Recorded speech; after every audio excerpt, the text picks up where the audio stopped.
Hi, everyone. We are so excited. We are about to start our Keys to Success podcast.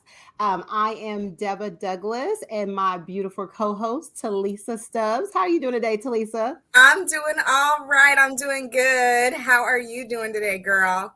I am doing wonderful, and I don't know about you, but I am super excited about our guest today.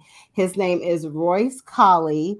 He is actually my builder that helped me build a property last year in 2022, my very first build. So I'm super excited to have him on the call because I've always wanted to ask him tons and tons of questions. So now I get to ask him these questions. So, And Absolutely. I Royce, think I know this property too. I think I saw this property. It was beautiful in Fort Worth, wasn't it? yes, in Fort Worth. Yes, absolutely. And so, Royce Colley, we are super excited to have you on our call today, the Gentleman Builder. So, please Yes. share with our guests who is Royce Colley, the Gentleman Builder. Listen. Okay. So Royce Colley, the gentleman builder, born and raised in Dallas, Texas. I'm a Texas native. Graduated from Duncanville High School long time ago. So I'm really old. Right. And so I've been in the real estate business for about 7 years now. I've been building for about 6 years this year.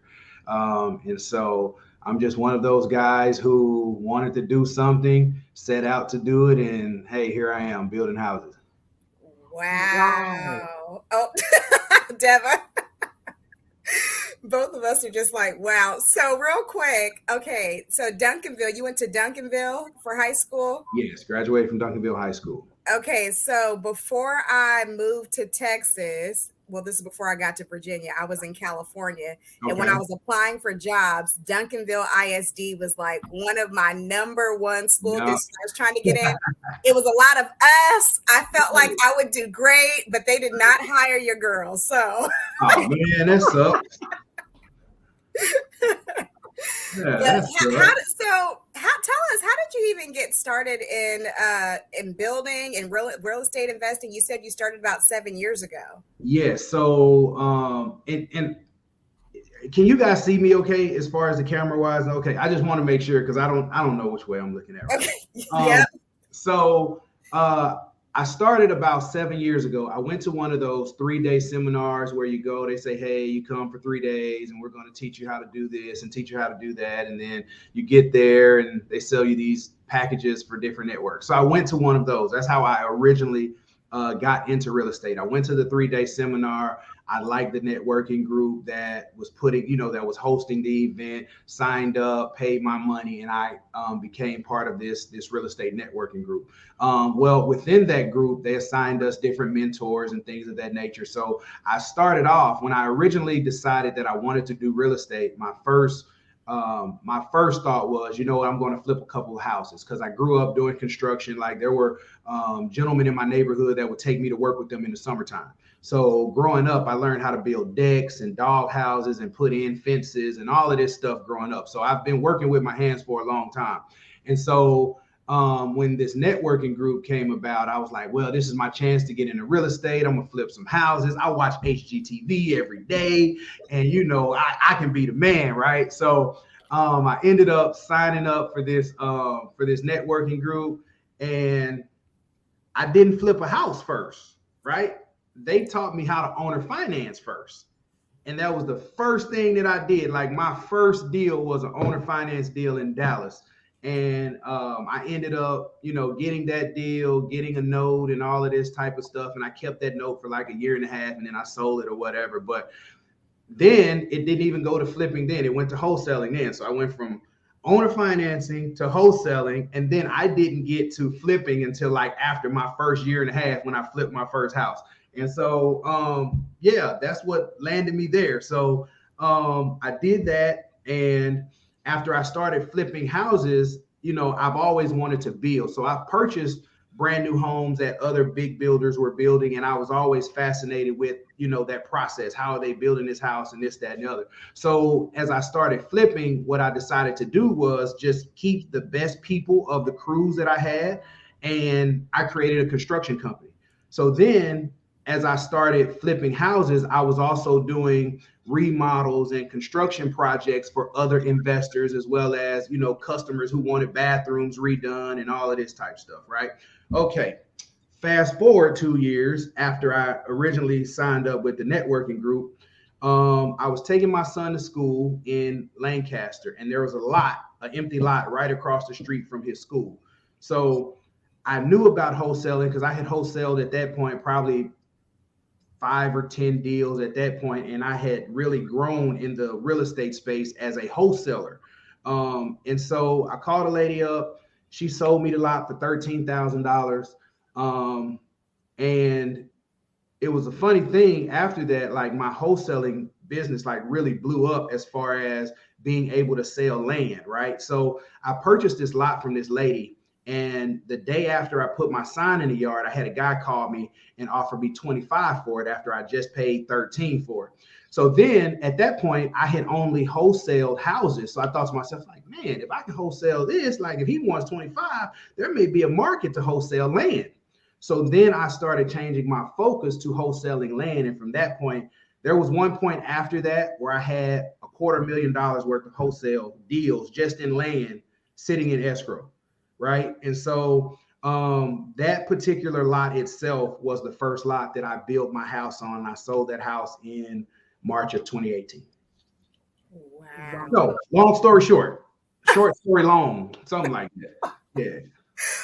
Wow. Wow. And so what I love to hear about that is that you went out and sought out information from people that you knew, like, hey, tried and true, they know this information, they're going to help me get into this game. Like, you knew a little bit, but you were like, let me go in and really get connected with those Right. mentors. And Absolutely. they guided you, showed you owner finance, and then you did that a little bit, then did wholesaling, and then you learned into building, and like now you're kind of like the most sought after builder in the DFW Metroplex. What is it about building that made you feel like, okay, this is my niche, this is where I need to be? Because it sounded like you were really growing your wholesale business. I mean, I would just have to say the passion for building is what I like. Like I really love building over anything else, over remodels, over wholesaling. Like wholesaling is fun, it's easy, you make quick money, but like just the detail in building homes is what I really like. Like the detail in the baseboards and the door casing and being able to put color packages together and make them look nice and floor packages. Like I really like that stuff, right? So, for me, it's just the passion of being able to put, everything together and make it work so you have one finished and polished product. So I love building. One thing that I heard you say, Royce, is that building is your passion. Mm-hmm. And what it seems like to me is that your passion and your purpose have finally met each other and they're in alignment. Because one pattern that I've seen just over the years, just looking at really successful entrepreneurs, is that a lot of the times, whatever they're good at, like you were good at building good with your hands, these are typically things that you were good at when you were a kid, or Absolutely. things that you were intrigued with as a kid. And so sometimes we have to just like tap into that little kid and ask ourselves, what was that thing that we really enjoyed, and see if we can bring that into our career field. Yeah. And so what it seems like to me is that you got into real estate. You did some wholesaling of properties, then of wholesaling of land, you did owner finance, and you hadn't really found your niche until it came to building, which was directly related to your childhood passion. And Absolutely. so how can you explain to the viewers, how important is it to do something that you're passionate about versus something just to make a quick buck? Well, for me, I have this saying: when preparation meets opportunity, it equals success. Right? That's something that I live by. Right? And so throughout my real estate career, I've always prepared myself to be on the next platform or the next level. So when I started off wholesaling, excuse me. So when I started off wholesaling, I prepared myself for whatever was next when it came to real estate. So whether that was going to be flipping, whether that was going to be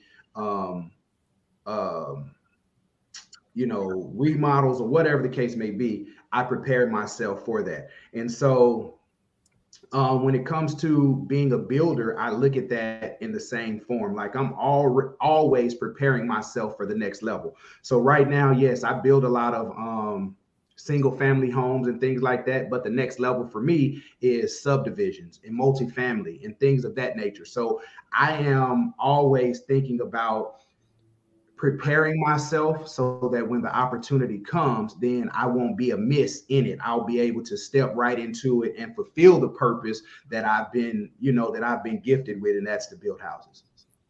Wow. Wow. That is so good because you're always trying to be better than you were yesterday. And listening to you and knowing a little bit about you by you helping me with my build, you are always focusing on being better for yourself, not trying to compete with the competition, not worried about what Absolutely. everybody else is doing, but just really making sure like how is that going to happen. And I'll be honest with you, like Royce helped me on my very first build. I did not know nothing that I was doing, but he was so graciously patient with me because I would ask questions over questions and he would be like, okay, so this is how we do first. This is the next step. And he was so patient. And my main question for you is because I know when we met, you had already built tons and tons of dozens of houses already. I guess that's your passion of you just being so patient with new investors that are trying to get into the world of building. One of those things is I'm a military guy too, right? So I served 10 years in the Navy, so I'm a veteran.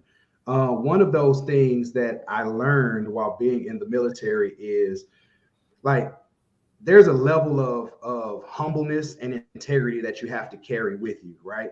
And so for me, I understand that customer service is one of the key aspects to a successful business. And so for me, excuse me. So for me, it's more important for my customer to be happy than it is for me to make money. I honestly believe that if my customer is satisfied, the money will follow regardless. And so I always, when it comes to clients like Deva and some of my other clients, I want to make sure that at the end of the process and you working with me, that you're 100% satisfied. And that means if I have to go back and redo something 50 times, or if I have to maybe lose a couple of dollars here or there to make sure that you're satisfied, then that's what I'm willing to do. Because believe it or not, I don't have a website. I have social media and word of mouth. I do not have a website for any of my construction or home building. So I only advertise on social media and word of mouth. And so when people call me, they call me and I ask them like, where'd you get my information? They said, oh, you built a house for such and such, or you remodeled a bathroom for so-and-so, or this investor told me you did this, or I saw you on Facebook doing this. And so that really comes from how I operate when it comes to investors and operating with integrity and humbleness. That, yeah, I may know how to build a house, but I'm not smarter than you when it comes to this. Like, I want you to be able to understand what it is that I'm thinking when it comes to delivering your product. So Yeah. relationships are key. Absolutely. That Every part of my business is a relationship built business, from subcontractors to my banking connections, my lenders, to my partners, to whoever. Everything that surrounds my business is relationship based. I love that. I love that. So, Royce, since your business is relationship based, have you ever been in a situation where you've had to turn down a client because of their disrespect or demeanor or whatever? Maybe you couldn't satisfy them. Um, Honestly, thankfully, I have not. So when clients come to me, I'm one of those who listen. I understand that we're dealing with money. We're dealing with a lot of money coming from the investor side. So I know how people are with money, and some of the bad reps that general contractors have had with stealing money and things like that. So one of the first things that I like to do when I deal with clients is make sure they understand, if you have any questions, you need any reference numbers, you need any personal contacts from people that I've worked with, that I've built houses for, anything like that, then that's one of the first things that I like to do, is give that information to them so they can make whatever phone calls and connections they need to make to assure that I'm not one of those guys that's going going to run off with their money. I'm not going to turn over a bad product and they're never going to hear from me again. And so that's one of those things that I like to do up front to make sure that, hey, I want you to be as comfortable as possible going into this process. And I try to explain as much about the process as I can up front so that we don't have any misunderstandings and you're as comfortable as possible going into it. I love that. I love that. Yeah. And talk to us about like limiting beliefs. What limiting beliefs did you have to overcome to be now the gentleman builder? Oh, so let me tell you. So I'm from what I call urban America, right? Which is the hood for us. And so I'm 42, but I consider myself young, right? And so I'm a young Black male who in some instances could be stereotyped as something other than an entrepreneur, a successful entrepreneur. I have tattoos up and down my arm. I don't look like a lawyer, doctor, or a professional person because I wear jeans and stuff like that to work, or when I go out or whatever. I have some would consider flashy jewelry or whatever the case may be, nice watches, whatever you want to call it, right? And so the limiting belief that I had when I first started out was no other race is going to want to hire me because of the way I look, right? I told somebody this once upon a time. I was like, listen, man, I don't really think that clients like white clients, Indian clients are going to hire me because the perception for them is I look like a young Black thug, right? And how amazing God is, my first investor was an older white lady. She gave me my first $13,000 to buy the lot that I built my first house on. And I turned that investment over to her in about 6 months, and she's been giving me money ever since. Wow. And so, man, it's just amazing because my client base are all races. I have Indians, I have Hispanics, I have African Americans, I have white people. Like, I'm looking for an alien to pop up and be like, hey, I want you to buy my house, because at this point, like, I've crossed all boundaries and borders of what I thought I could not do. And for me, I have to remind myself that that just comes from me being able to operate in integrity and be who it is that I say I am to people. And that's a great builder delivering a great product. Whew. Yeah. Man, I just want to, what you said right now is so important. And I want the viewers to really hone in on this, because I think a lot of us, especially, being young and Black, when we get into real estate, I think that's one of our first thoughts is, are my people going to be the only people that are going to do business with me?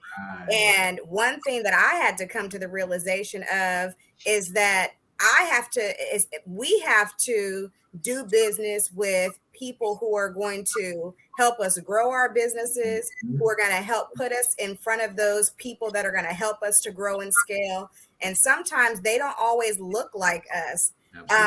My very first, and I'm praying to God that he is, my very first potential private money lender is an older white man that I just happened to meet on an airplane.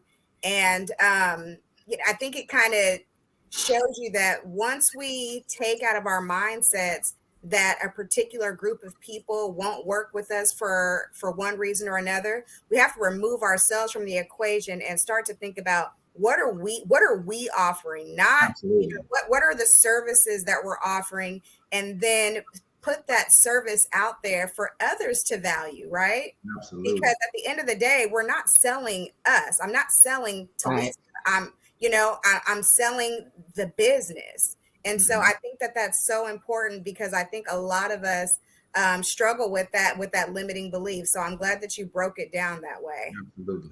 Yeah. And I don't know about you guys. I feel like Talisa and I were always talking about this, is that in our prior occupation, I felt like I saw a lot more racism when I was a teacher and a principal. But then moving and transitioning into real estate, there's not really any color. Everybody's asking at the bottom line, what is the deal? What is my ROI? What is my cash on cash return? Yeah. And they're not worried about who's bringing it, what you look like. They're just like, okay, how much money am I going to make off this deal? Absolutely. Can you deliver is that Can you thing. deliver? Can you do what you say you're going to do? And that's, Yeah.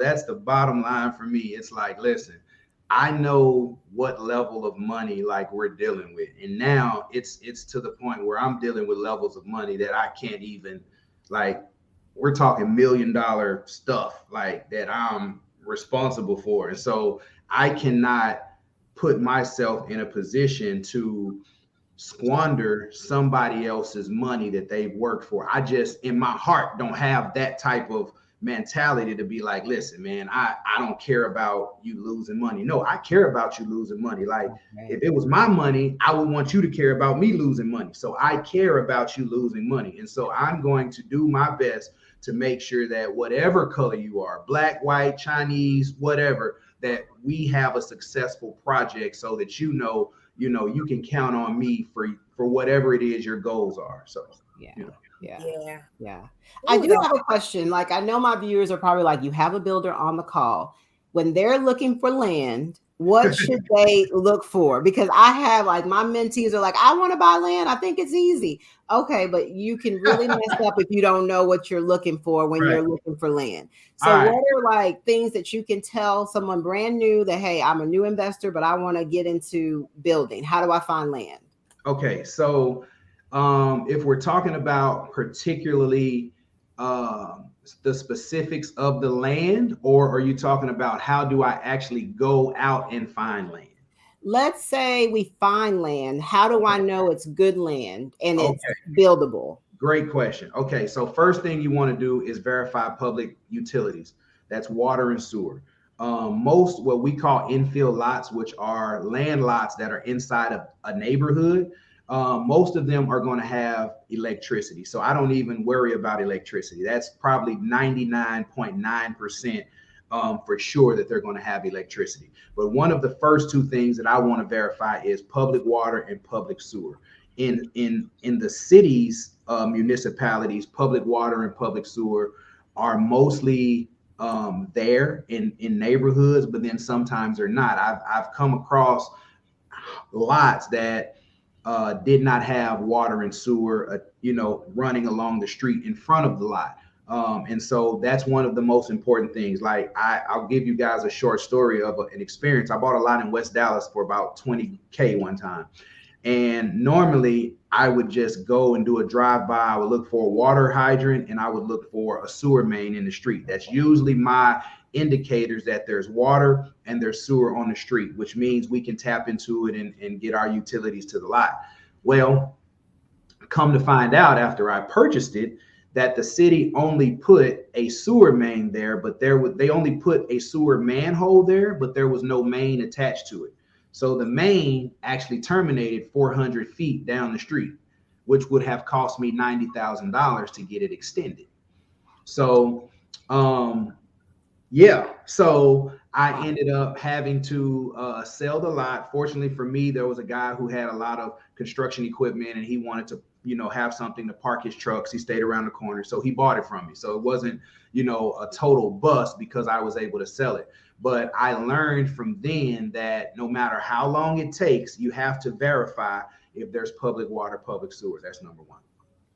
So then what I want to do is I want to verify the size of the lot. Like whether you're going to CAD or whether you're requesting a survey, you want to verify the size of the lot because the size of the lot is going to determine what size structure you can put on it. In every city that I'm aware of, in municipal cities on infill lots, they have what's called setbacks, and that is a parameter of your lot boundary that tells you how many feet away from the lot line your building can be. So usually it's about 5 to 10 feet on the sides, and then it's 25 in the front, maybe 10 to 15 in the back. So the larger the lot, then the larger the structure, or what size structure you're going to put in there.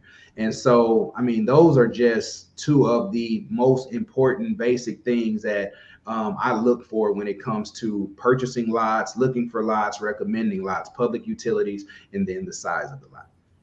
Oh, Gotcha. that's really great. That's good. Thank you.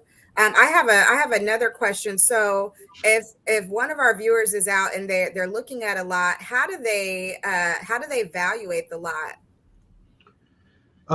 It's evaluated. I'm sorry. I evaluate it based on like the comps in the area, the new home bills in the area. And so what I usually try to do is purchase my lots within a 10 to 15% of that ARV. So for example, if homes are selling for 250, I don't necessarily want to pay more than 25K, right? That's my comfortable number. Now, I will go up to 15 or 20% if the numbers work for me. So it really is a matter of preference on what numbers work for you. So if, for instance, if my resale value is 250, that 10% is 25K, but I might go up to 35K if I'm comfortable with making 60K on the back end, right? It's just depending on numbers, but that standard number is about 10 to 15% of the ARV. Got it. Lion's share. Okay. Oh, that's good. That is good. Okay. And so, okay, not to get all in your business, but we're going to get all in your business Okay. because I want to know a little bit about, like, as the investor, if they come to you and say, okay, hey, Royce, I have a lot, I need you to help build. What is that process? And I guess how are you evaluating it where the investor is still making their income or making some type of profit? So let's use your example since I built for you. So we'll use a real life scenario. You came to me and you already had a lot that you wanted to build on. And so at that point, how I structured your particular project is I just became your builder. Because I know investing and I know the bottom line number is important for investors, what I usually do is just set a flat fee based on the square footage. And what that does, once it's built into the budget, it gives you a more robust and solid number for what you can make on the deal so that you know exactly, at the end of the deal, how much money, you really can make. Normally on a retail deal, general contractors are making about 15 to 20%, maybe 25% of the retail value. Well, if you're an investor and you're selling for the retail value and I'm making 20%, that 20% may be a lot higher than what my standard bill fee is for investors. And if that's the case, now that takes away from your profit, which doesn't really it doesn't really benefit you as well if you sell the house for more than expected, because now you're having to give me some of that profit, right? Right. So I found that it works well just setting a flat fee rate for investors based on the square footage, and it gives them a more roundabout number for what their potential profit is, and that's just Got how it. we do it. I like it. I like it. And I don't know, I think we may have lost Talisa, but Yeah. I do have another question for you. Okay. So let's say someone is listening to us. They're like, okay, I want to get connected with Royce. Do you have like a investor program that, hey, you find the lots for them? Like, how does that work if someone wants to work with you?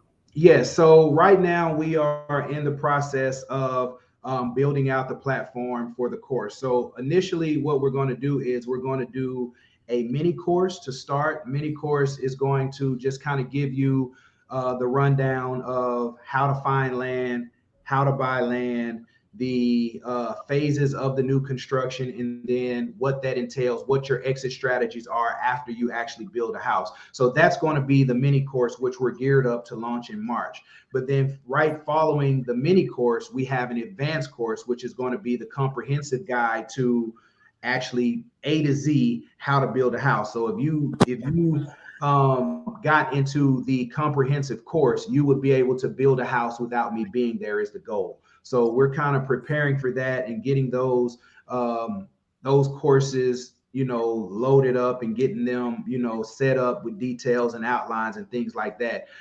In the meantime, if you're interested in possibly building with me, then just reach out to me on, one of my social platforms.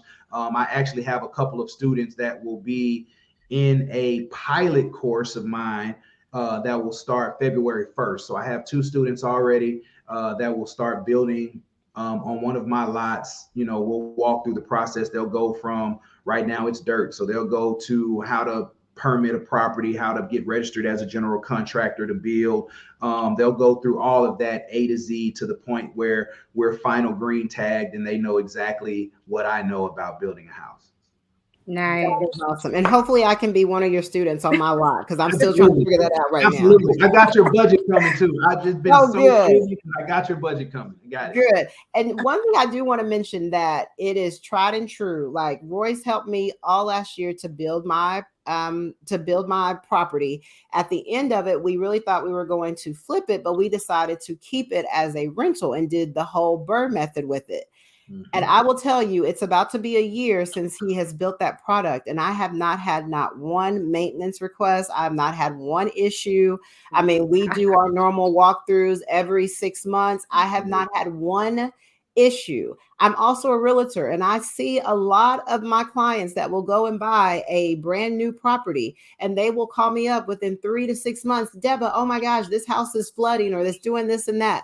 With what Royce did on that property, the quality, the integrity that he is talking about, that is real. Because I can attest, I've not had one issue. And I can just say that it was beautiful, like absolutely beautiful. You can just tell that you put a lot of love and attention to detail into your projects. Absolutely. But one thing I wanted to ask is, because you've grown quite a bit since you started. And so I know that you have to have multiple projects that you have to be working on at a time. Talk to the audience about managing multiple projects and the value of really having a solid team and being able to scale that. Well, I mean, that's, man, sometimes it's tough. I'll tell you, sometimes it's really tough. Excuse me. I'm sorry, I have allergies really bad, and so I didn't bring my spray to this podcast. So usually I'm putting Flonase in my nose, trying to breathe, and so but managing projects. So right now I have 23 single-family homes that I'm currently in the process of building. Either they're in the beginning phases of construction, or some of them are about 95% complete. I have one townhome project in Sherman that I'm a consultant on. And then I just signed a contract for another townhome project where I'm the builder on in Greenville. So it's a lot of driving. I drive about 300 miles a day, sometimes more. And so it really just takes understanding what these processes are, keeping real good track of scheduling and where, what phase each project is in, to be able to manage that. So I'm getting to the point now where I'll have to hire either 1 or 2 project managers this year, because I have projects in 6 counties now. And so I'm all the way from like Grayson County, Collin County, all the way to, I can't even remember what Granbury is, way out there to Granbury. So from Greenville to Granbury, I have projects going on. And so I'm driving to, all of these sites at least 2 or 3 times a week, just to make sure things are getting done. And so it really just takes understanding these processes and making sure that you're on top of creating a system that allows it to flow easily for you. Wow. That's a lot of driving, Royce. It's crazy. You gotta have a really nice playlist. Yeah. Right? So listen, let me tell you. So I'll put on an audio book, or there you go. YouTube's, like I'm feeding my brain while I'm driving. Then there are those days, like if you check me out on Thursdays, I throw on some old school and I get to singing like my old school, because Throwback Thursdays, I'll be on my stuff on Throwback Thursdays. But yeah, it is. It's a lot of driving. My playlist stays loaded, so I'm always listening to something. So I do have a question for you. So when you know better, you do better, right? So talk to us about what you would share with a new investor that is wanting to get into real estate, not sure which strategy they want to learn about, what advice can you give to that new investor that you wish you had? That I wish I had. Find someone in whatever area that you want to get into, whatever area you want to tap into. I found that it benefited me, even though flipping was my first thought.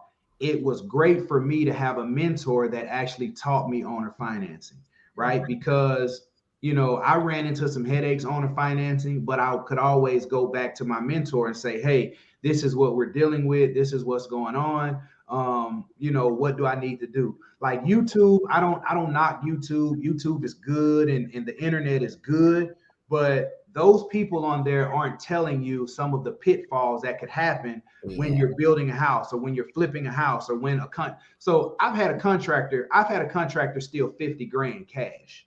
One of my very first, actually my second owner finance deal, the contractor that I hired took $50,000. I was still kind of new, this, that, and the other. Gave him money to order materials. Didn't know any better. He went and started a meth lab somewhere in Weatherford, right? Oh. So when these people are talking to you on YouTube and these platforms, they're not telling you some of these pitfalls that you could have. So for me, it would benefit anyone to have someone in that actual field or in that expertise that you can talk to, that you can maybe see on a regular basis, to be able to give you some of the insight that I didn't necessarily get at first. Like, I learned a lot, but there were some things I thought I could do on my own that in reality I really couldn't have done if I hadn't had communication with my mentor. So I would say find somebody that you can really talk to, and go from there. Yeah. I'm going to add another question to that. Okay. Because I think sometimes in our community, people are like, oh, can I pick your brain for a moment? And wanting to get free information all the time.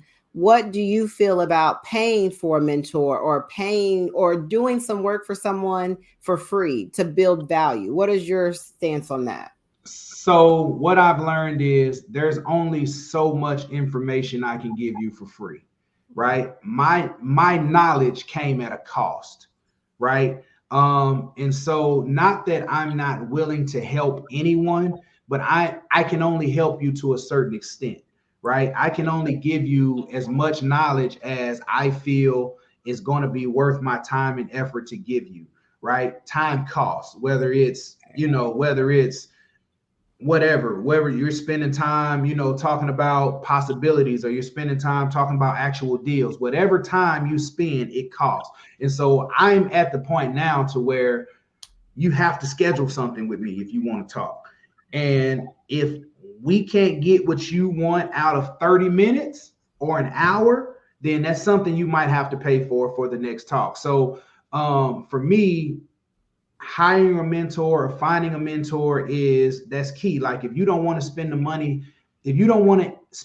to invest in yourself for your growth, then you're never going to make it in this entrepreneur space. So I posted something on Facebook about 4 days ago that said, I'm willing to go broke for my success. Whatever that takes, whatever money I have to spend to get to the next level, or to learn from a guy who's done it, then that's what I have to be willing to do if I really want to get to the next level. And so anybody that is considering a mentor, I would say go ahead and do it if you can afford it. If you can't, then there's some other ways that you kind of figure some stuff out. But if you can afford it, yeah, I would say go ahead and do it. Yeah, absolutely. And I know we have to wrap up here, but there was another question that I had for new investors or somebody who's looking to build. What should they look for when they're paying their builder? Are they looking to pay their builder 50% down, or pay in increments? What should our viewers be asking their builders for when it comes to a payment schedule? This is one of those kind of touchy subjects. So when I first started building for clients, I would use my own working capital. And even up until January 1st of this year, I was still using my own working capital to get projects started. Like, I would only ask for a minimum deposit up front, And that was just to kind of get things started or whatever the case may be. But I was using the majority of my working capital to move projects forward, pay contractors, order materials, things like that. And then allow my clients to pay me on a monthly basis throughout the life of the project.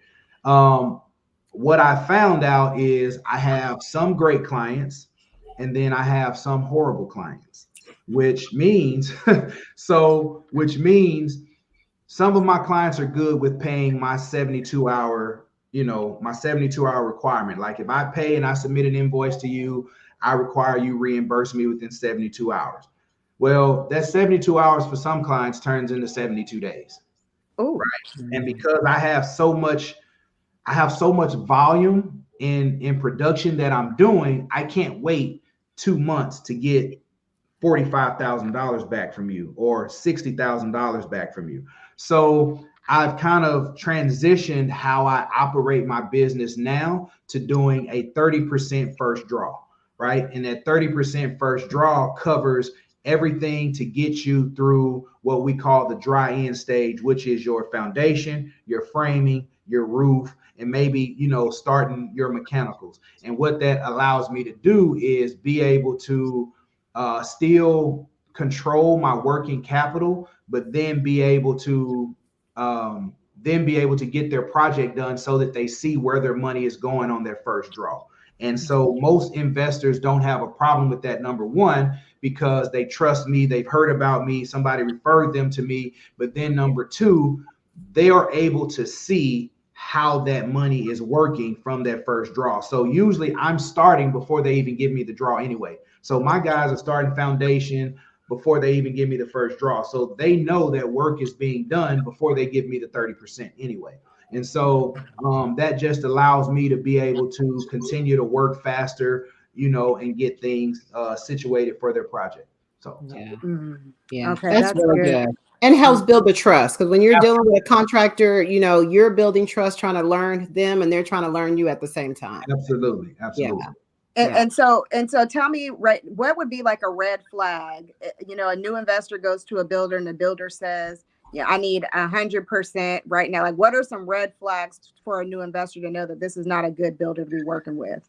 I wouldn't give anybody 100%. Like if it was me as the investor, I wouldn't give any contractor 100% of anything up front. One of those things, the nature of the business is in construction, that is, people require deposits to start work to know you're serious. That's just the nature of the business, right? So you have some contractors that may require 25, 30, maybe 50% of the job to get started. What I would say is, in negotiation with that, if you're a new investor, try to negotiate maybe a fourth of that payment versus 50%, right? So if your total project is 100K, try to negotiate 25% versus 50% or whatever the case may be, or tell the contractor that, hey, this is the agreement. On day one, when you start work, I'll then give you a check on day one when you start work, right? Because you want to see them there actually doing some stuff. And that's not going to always work out too, because they can start work that day, take your check, and then never come back. So there's really no guarantee to that. Like there's really no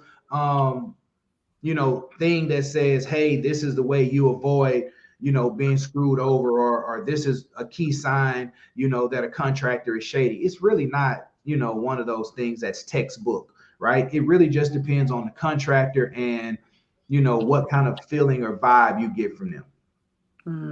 Nice. Okay. So always ask for references though.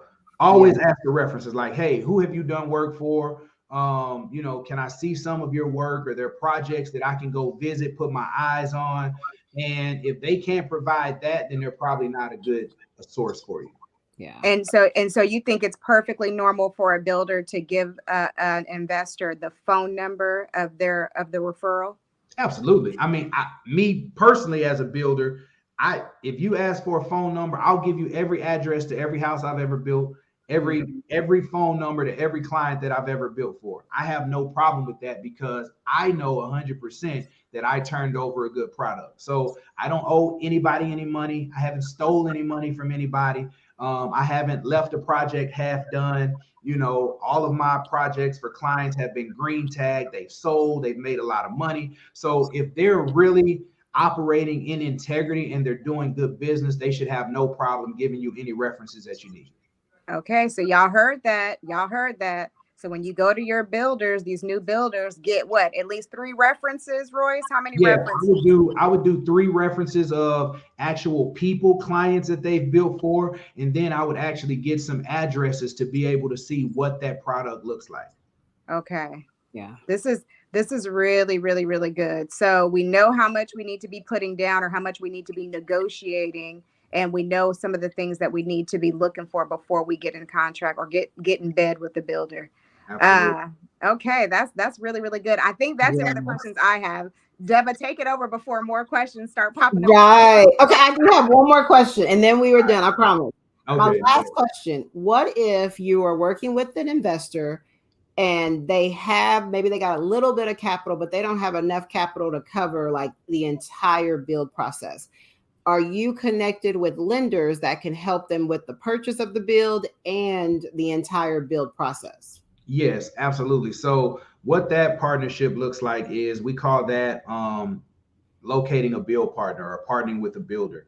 And so it just really depends on the builder's capacity for funding, and you know how much capital they're bringing to the table. So if they're bringing capital to the table, say just to cover closing costs for the construction loan and the purchase of the land, then that percentage of what their return is different if they, you know, as if they were purchasing the land and then the builder was getting the closing costs. So it really just is determined on what structure you can create based on the capacity of the builder's finances and how much that client or investor is bringing to the table.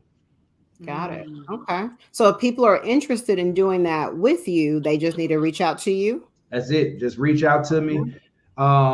So I don't keep lots in inventory because I build on them.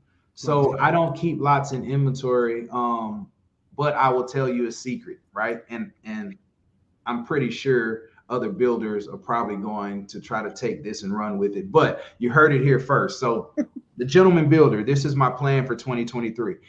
My plan is to purchase a large piece of land, say 1 to 5 acres, develop it, and that land is only going to be set aside for investor clients that want to invest in new construction and want me to be their build coach. So they will be able to get first dibs on purchasing the land, and then they will also be able to get into my course and build their own house on the land that they purchased from me.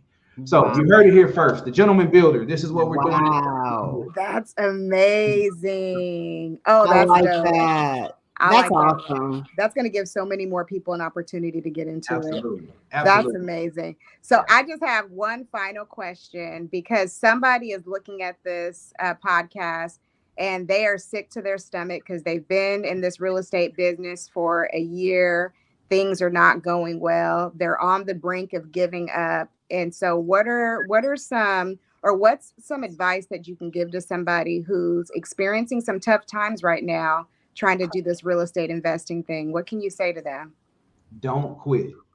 As long as the wheels are turning, there's progress being made, whether you can see it or not, right? A snowball does not get big until it continues down the hill. But as it continues down the hill, the bigger it gets, the more momentum it carries, right? So it may start off slow at first, but as you keep going and you keep learning and you keep grinding at it, something will eventually pop up. Another thing you have to do is believe that it's meant for you, right? Most people limit themselves by disbelief. Like they don't believe that they can actually do it. Kind of like my limiting beliefs with thinking that I would only, have Black clients, right? When I changed my mindset, a lot of doors started to open up for me. So one of those things, like I'm really big into professional development and things like that, and affirmations and stuff like that. So one of those things is you really have to believe that this is meant for you. Like the universe and God is working on your behalf to be able to create success for you. And once you get in the mindset that, yeah, it may take a little bit, but everybody's journey is not the same, but mine is destined for success, then you'll be okay. Oh, Wow. that's so good. So Wow. good. Thank you so much for taking time out of Absolutely. your schedule to chat with us. You have probably given our listeners so much gems and so much value of like what they need to do, because building is like this mysterious thing of like, how do Right. you get going? And the last question, and then we are off. How can people get in contact with you? All right. So my Facebook page is R. Dyson Colley. You can reach me on my Facebook page. My Instagram page is The Gentleman Builder, THE Gentleman Builder. My YouTube channel is also The Gentleman Builder. Any one of those social media platforms, you can reach me on. I put out a lot of content on, builder pro tips for new construction and things like that when it comes to investments in new construction. Some of my pop-ups, come up and things like that, future events and things like that. And so I'll be putting also some of the information for the courses that are coming up on those social media sites. So you guys can look forward to that. Nice. Thank you This is so amazing. much. Oh my gosh. I know we're going Appreciate to have you guys. tons more questions, but thank you again, Royce, the Gentleman Builder, for being on here and No sharing problem. so much knowledge. And we wish you the ultimate most success. Thank you, ladies, so Yes. much. I appreciate it and I enjoyed it. I thank you so much. Royce, I appreciated you. And I might be even interested in being a part of the investors that invest with you with the land. So Hey, I'm we all for it. I'm all yeah, for we're gonna have to talk, but it. we Absolutely. loved having you here. You're such a breath of fresh air. Loved your authenticity. Hopefully we can have you back on the show. And Anytime. Just let me know. awesome. Well, you guys, that wraps up this episode of Keys to Success podcast. As always, be sure to like, subscribe, and follow us on Facebook and on Instagram. Deba Douglas is at Douglas Dwellings. Mm-hmm. And you can find me on Instagram under Investor Stubbs, Invest HER Stubbs. So let us know what else you guys want to see, what else you guys want to hear, what topics you want to talk about. And we'll see you next week. Bye. Bye bye.